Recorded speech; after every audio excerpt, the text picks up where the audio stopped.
Movie Making with Renelle Golden is brought to you by Samira Entertainment, supporting indie films and the filmmakers who create them. Stop by their website to learn more, www.samiraentertainment.com. That's www.samiraentertainment.com. Hello, everybody. Today we are here with Yonash Breneman. Did I say that right? Yes. Yeah, okay. He's an actor, a writer, and a director. I would go with producer too, just an all-around storyteller. How are you doing today? I'm doing fantastic. Thanks so much for having me on. I appreciate you coming and talking shop with us. I was looking at your latest film, The Death of Us. And just even the title is kind of intriguing. When did you make that? Did you make that during the pandemic or? Yes, we actually started everything during the pandemic. The script, the writing, the everything. Yeah, we lost all our jobs basically around the same time, which was March 15th. Was the title of the movie inspired by that? I mean, part of it, yeah. I think we kind of woke up every day, thinking, okay, this is definitely the death of us. You know what? And you used it as an opportunity, which is really cool. What's the movie about? The movie is basically set in the pandemic world of what we all lived through. Except what we did was we took the fantasy world in the direction of what we all hoped wouldn't happen. And that martial law would take place. Everyone would be on a even more strict lockdown in their homes where they couldn't leave. And basically the military roams the streets and delivers food to your door to keep you inside. And I won't talk too much more because that's you don't want to give it all up. But was this your first big feature film? Yes, this was my first feature film. And did you go into it one way and come out another, having had a whole new experience? Because they are their own creature, aren't they? No, they definitely are. Honestly, every project always holds its own, special, unique circumstance. And, this was definitely not different in any way, except the fact that, it was going into a feature versus, short film. Right. So it is long form. But then on top of it, normally when I would write a script, like even the short films, it would typically be like, a month or two out and then finally, kind of put things together. But we actually so we lost our jobs on March 15th. We actually started writing it about April 2nd. And then our first shot was April 7th. Oh, wow. Did you write as you went or did you just bust ass and get it done really fast? Excuse my French. Yeah, no, we definitely were doing a kind of like a writing one day. The actors would get the sides that evening, and then the next day we would shoot. And then that evening we would start discussing with my writing partner what we would write the next day. Then we would write the next day. And then, so yeah, it was very much a well-oiled machine by the time we got finished. But it sounds collaborative, like very collaborative, and definitely an impressive thing to pull off under stressful circumstances. Wow, I love that. I love it. So what got you into storytelling? How did you become a storyteller? Storytelling, I don't know. I was raised, as a single child, and we lived in the country. So, I honestly want to say that my storytelling started when I was just a little kid. I was going out into the, woods, playing army man with a stick in my hand and, kind of exploring the area. But then I eventually got into music, and, music very much is its own way of storytelling. And in high school, my English teacher, he was actually always, he was actually really pissed at me all the time because he's just like, you write great stories, but you don't care about English. And I was just like, no, I'm a rock star. Like, what do you want from me? I'm a rock star, bro. And then it wasn't until, all these years later that I'm like, you know what? I think he was trying to tell me I should focus more on the writing and you could be a writer. You know what? You can be a rock star and a writer. It's cool. I love that. Wow. So you did some music making too, yes. And then you went into film. If you had to choose between the two, do you have a love for one over the other or both equally but different? So the way that I always try to explain it to, people that have asked me that question is being a musician was very much a puppy love. And it wasn't until I got into filmmaking that I found out what true love really was. Oh, I love that answer. That is brilliant.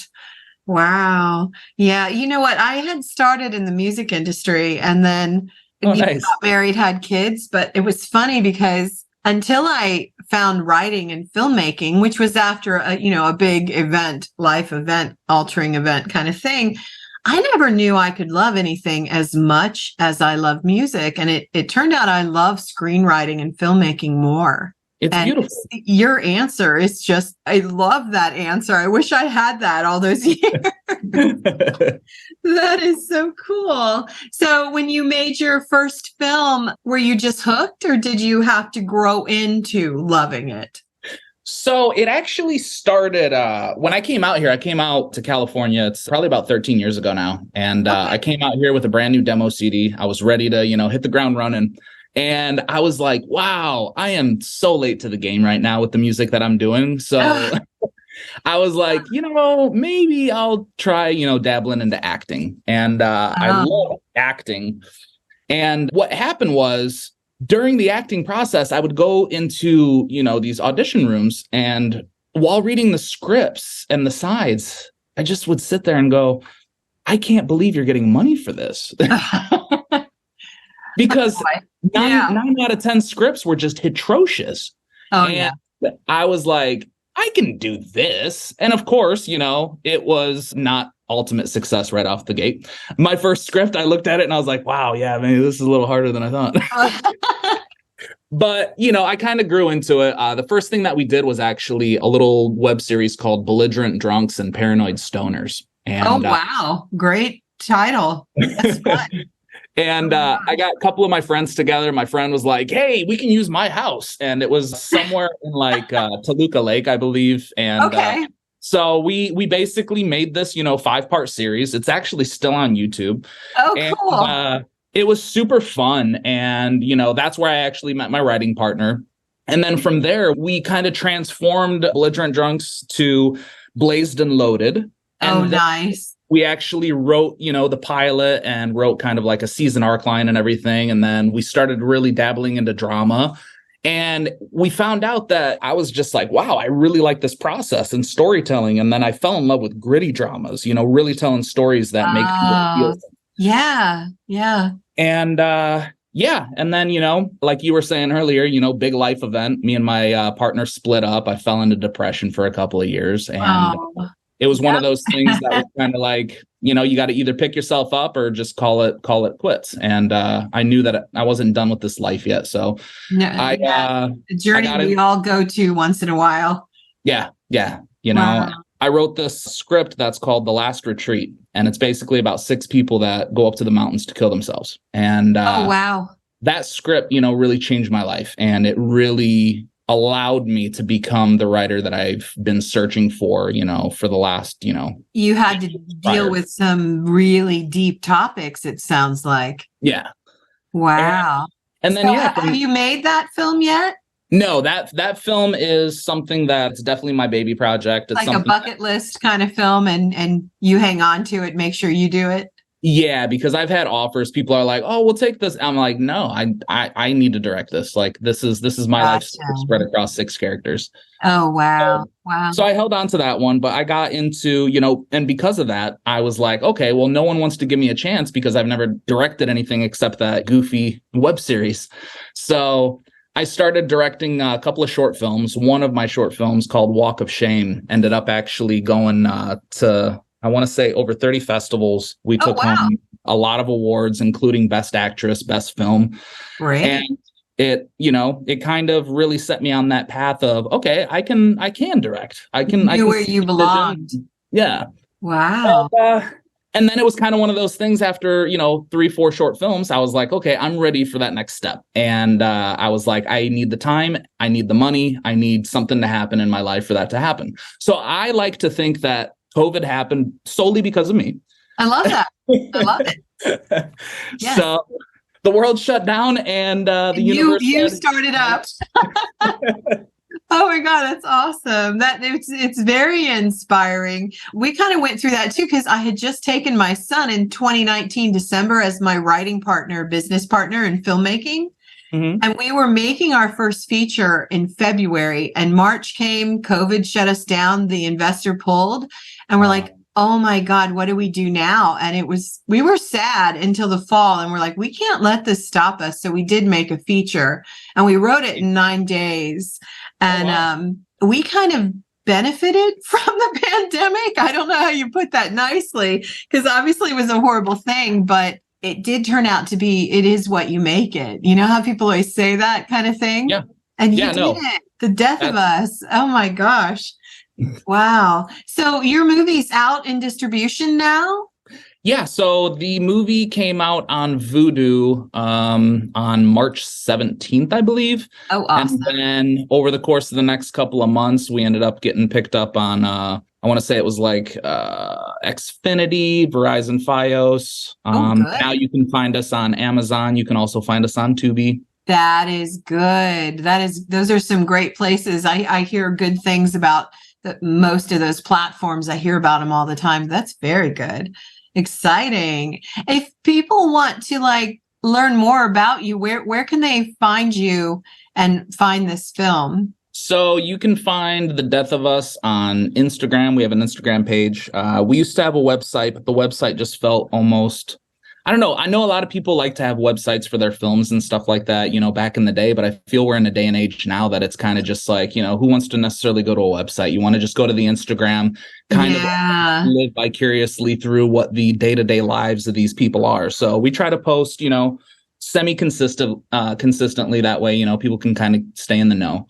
I love it. I love it. So on Instagram, it's under The Death of Us? The Death of Us movie. Okay. Oh, that's very cool. That is cool. So you've been going through this process for a while now. What kind of words of wisdom or advice could you share with up and coming filmmakers or people that are thinking about becoming a filmmaker?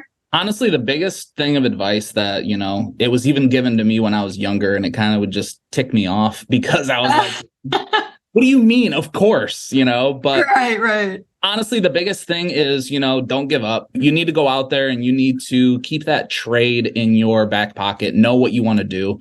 Everything's a learning process. You're never going to knock it out of the park your first time, but a person that is trained will eventually become something. But if you consistently sit there, because I fell into that realm. It was kind of just like, well, why is no one giving me a chance? And it's like, well, because I wasn't actually filming anything. I wasn't actually trying to get to that next level. So that's a really good point. Yeah. You need to go out there, and you can't tell yourself, I don't have the money. I don't have the right camera. I don't have this. I don't have that. Like, you just need to go out there and do it. The Death of Us, it was filmed on a DSLR and Home Depot lights that you can buy for $10. Wow.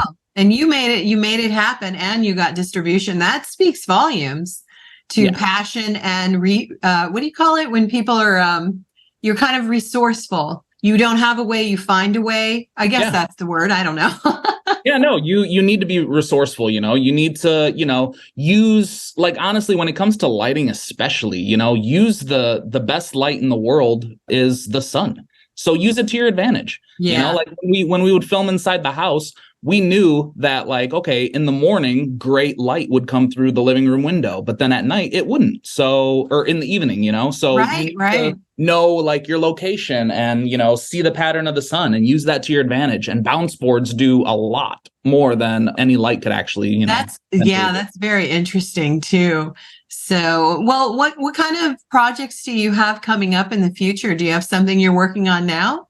Yeah, so currently we got brought onto a project called Dead Mall, and the producers actually really like the idea and the concept, but they felt that why it reminds me of a character out of, I think it's the Star Wars movies. No, Star Wars movies. Just the name. Dark Maul. Yeah, I'm old. I don't know. It just kind of does. So this is it's a slasher film, and me and my partner, we kind of went back and forth on it at first, but we were like, you know what, this would be a really fun project. So we just went through the first draft, And now we're currently in the process of, gathering notes with the producer and figuring out what we need to change. But it's something that we are pushing forward with. So that's so cool. Are you going to be directing too? That is a most likely not, but you never know in this world, Right. They might, certain things may happen and things might fall into place, but You never know. It's still cool to have your screenplays come to life. Oh, absolutely. Yeah, I mean, it's so cool. So cool. So I know that you did some acting. If you had to choose, though, do you like acting more than directing? Like if you had to be in front of the camera or behind the camera, would you pick one over the other? I mean, I would definitely side more with the writing, directing. I love acting. Don't get me wrong. Right. It is something that's so beautiful to be able to detach yourself from your everyday self and become someone else. Yeah. That is wonderful. Do you think that it makes you, having been an actor, it makes you a better director? Absolutely. And I think that anybody that is wanting to be a director should know how everything works. I think you should know what the grip's job is. You should know what the gaffer's job is. You should know what your DP's doing and why he's setting up the lights that he's setting up. You should know every aspect of your craft, because it will only make you better in knowing how to perform and make, the performance come out of your scene. Yeah, absolutely. I agree 100%. Do you have a preferred genre that you would like to work with, or a dream project? So I love gritty dramas. I want people to, walk out of the theater feeling something. Like the biggest thing with The Death of Us is, like, even friends from back home that I grew up with that I hadn't talked to in like 20 years, they're like, loved your movie. I hated it at the same time. Good job. Oh, wow. Because it makes you feel something. You're trying to make everybody cry. No, well, not even make you cry, but like, for example, The Death of Us was just a little behind the scenes kind of thing. We started off very wide, and then the further and further into the film that we get, it starts to close in on you. Oh my God, I love that. The one reaction that I got from, certain people was I felt claustrophobic by the end. And I was wow, that's exactly what we were going for. And that's kind of how that pandemic made us all feel. So that was probably a brilliant move. Wow. So that's sort of your dream project. If you had a choice, do you ever dream about, oh, wow, I'd love to work with this actor or that actress and have them on set? I mean, honestly, like, I always wanted to work with Robin Williams, but that, will never happen, so that was one of those that was definitely heartbreaking. But yeah, it was. So now, Bryan Cranston, hearing that he's retiring, I'm like, oh my God, I need something in the next 2 years that I can. You better hurry. I didn't know that. Oh, wow. I thought the greats aren't supposed to retire. Yeah, wow. Right. Huh. What is that about? Oh my gosh. Wow. Yeah, that's so interesting. What about music? Have you ever thought about you're also going to write music for your movies? Have you ever pondered that? I think maybe one day in the future. My dad actually yells at me all the time. He's just like, you're making movies now and you're not even putting your own music in it. I'm like, yeah, I would be like your dad. I'd be, what? Yeah. Oh, well, I mean, when you're so talented and you're talented all the way around, it's like we just expect everything from you, don't we, as parents? I love that, though. Yeah, my mom was always the your worst. Mom and dad, have your parents seen all of your work? Oh yeah, no, my mom has seen everything. I believe my dad's seen everything too.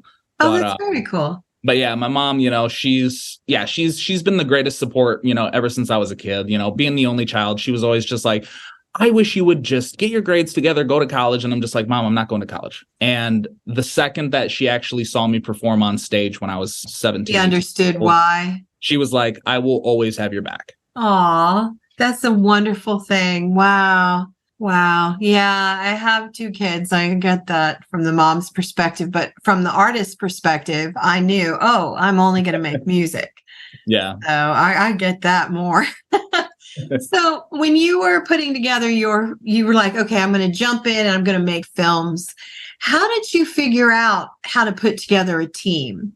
Because it sounds like you've kept some of your team through the years, like even your writing partner, you had one long term and now you have another. Yeah, the teams are very, I don't know. Since I've been in California, I've maybe met 20,000 people, but Oh, I only have maybe under 10 that are consistent. And you find the people that you want to create with. It's one of those things that you can't go out looking for it. You have to just let it organically, form. And there are actors like, even in The Death of Us, a lot of the actors I've known for a long time. oh And wow. it was just one of those things that like, hey, this would be a perfect plug. We're not doing an audition process. We're just doing anybody that's willing to do the project and willing to, do this. But at When the end you of the were day, writing the film, did you like, because I know sometimes I do this, but I'll start writing something and I'll be like, oh my God, I can see such and such playing this. And then I find myself almost tailoring like how the character would speak or this or that to what I know that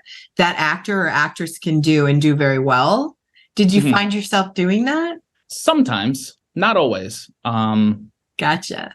Yeah, it's one of those things that, of course, if like, for example, like, if I were to be like, hey, I'm gonna have Bryan Cranston in this, Yeah. Okay. You're somebody big like that, man. Yeah. but like otherwise, you kind of just have to let the character form itself. Yeah. There was one actually in The Death of Us. He was the security slash police officer that they meet on the street.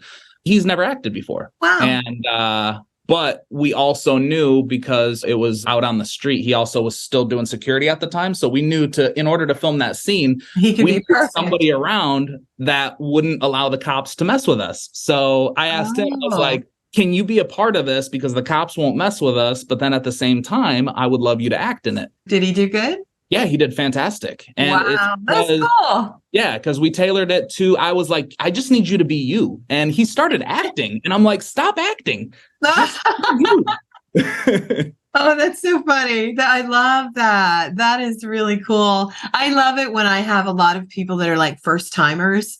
They are so excited and so enthusiastic. It like energizes me to see that and makes me feel good because sometimes it gets frustrating when you're doing the same thing every day. But when Yeah. you have somebody that's new and excited and they have that twinkle in their eyes or I don't know, the pep in their walk and they're like, oh, I got to do this. Or it's just, I don't know, something that like rubs off on you and it does, it makes you happy. So very, very exciting. What do you see yourself doing then in like the next 5 years? Do you have any kind of long-term goals with filmmaking? Um, I mean, honestly, just that consistency. Right now, it's kind of that baby steps, in the beginning and stuff like that. Absolutely. Yeah. But Very not having to do something else on the side, where like literally this is my life, where I do have 6 months to write a script and actually make it perfect cool. and then go into the filming process. But right now it's like juggling that along with, working at a studio. It's Right. it's kind of just like you never actually have that time to really breathe.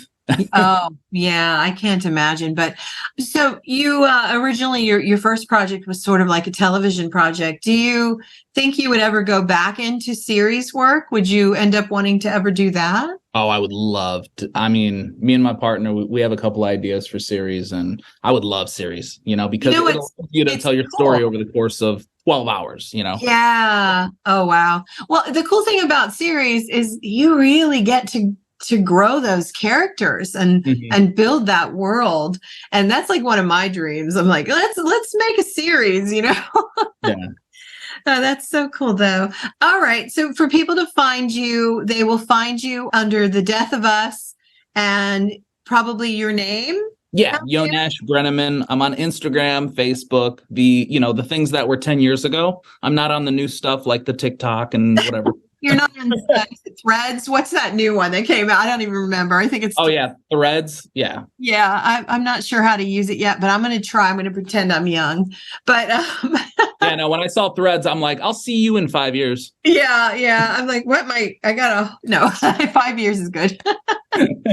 Oh my goodness, it's so funny. So, I really, really appreciate you being here with us today, and I do hope that you'll come back and hang out with us again. Your next project, anytime, just holler at me. But before we go, I would like to ask you 5 goofy questions that nothing too earth-shattering, but just fun so people will know you a little bit better. So whenever you're ready, I'm going to start. All right. Okay. Question number 1. This is the hard one. What is your favorite food?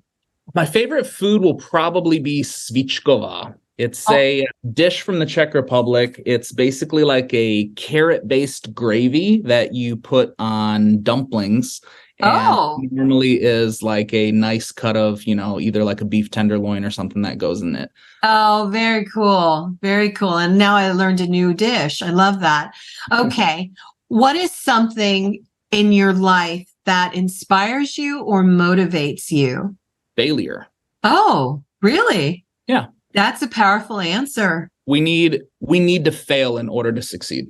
I love that. Wow. It is true. It is true. Okay. Here's a happier question. What is one thing you have always dreamed of doing, but you haven't done yet? Not in entertainment related. Not entertainment related. Yeah. Living. Honestly, it's probably typical, the whole traveling aspect, but I've always wanted to go to Japan because I also am absolutely in love with sushi and like the old culture of, like ancient China and stuff like that. So I would love to just go there and see explore it. Civilization is. Yeah. Yeah. I've heard it's an amazing place. I have friends that live over there and I'm just like, can I come? It seems very, very cool. Okay. Here's a fun one. What is your favorite song to sing at the top of your lungs when you're driving in your car and you think nobody's looking? Favorite song to sing. I mean, a lot of them come to mind, but I don't know why, but like Let It Go. Let it go. Let it go. Yeah. Okay. I love that. That's actually a good song, right? It helps you center, you're on your way to work or you're leaving work. It is absolutely amazing. And then also my runner-up, and this is because me and Aku used to work for a security company together. And at the end of our basically Friday nights, we would sing the final countdown. Oh, how funny. Oh my gosh. Yes. Actually, Did you sing that at work? It was more me than him and him just in his head. But I love it. I love it. Did you dance to it and like sing it and do the whole? Oh, I did my wobble. I did my. Yeah. I don't care. Oh, I love it. That's so awesome. Okay. Last question. What is your favorite movie? Favorite movie? This one's always hard. I couldn't answer. Yeah, I could not answer this one. I mean, honestly, if I have to go back to kind of just like in general, I thought it was just the perfect amount of shock, everything. Yeah. The movie Funny Games, I think, is Funny Games. Absolutely phenomenal. Yeah. It was the remake actually, with Naomi Watts and Tim Roth and Michael Pitt. Oh, I've never seen that. I'm gonna have to check that out. I'm writing it down. Oh, that's cool. It's a very psychological, it makes you literally sit there just like, okay, what is going on right now? It's a mind trip, maybe. Yes. Oh, very cool. Very cool. All right. Well, you have been an absolute delight to talk to. You as well. And come back anytime. And I wish you great success with all your upcoming projects. Absolutely. You as well. Thank you so very much for having me, and blessings to you. Yes. Thank you. You too. Have a great one. Bye-bye. Bye. Bye. Today's show is sponsored by Gym Kitty, helping women on their health and wellness journey by providing high-quality, organically sourced vitamins and supplements. Visit them today at www.gymkitty.net. You've been listening to Movie Making with Renelle Golden. Be sure to come back for our next episode where we bring you the people who make movies you love. Got a topic about filmmaking you want to hear on our podcast? Send us an email at moviemakingpodcast@gmail.com. Thanks for listening. This podcast has been sponsored by Samara Entertainment.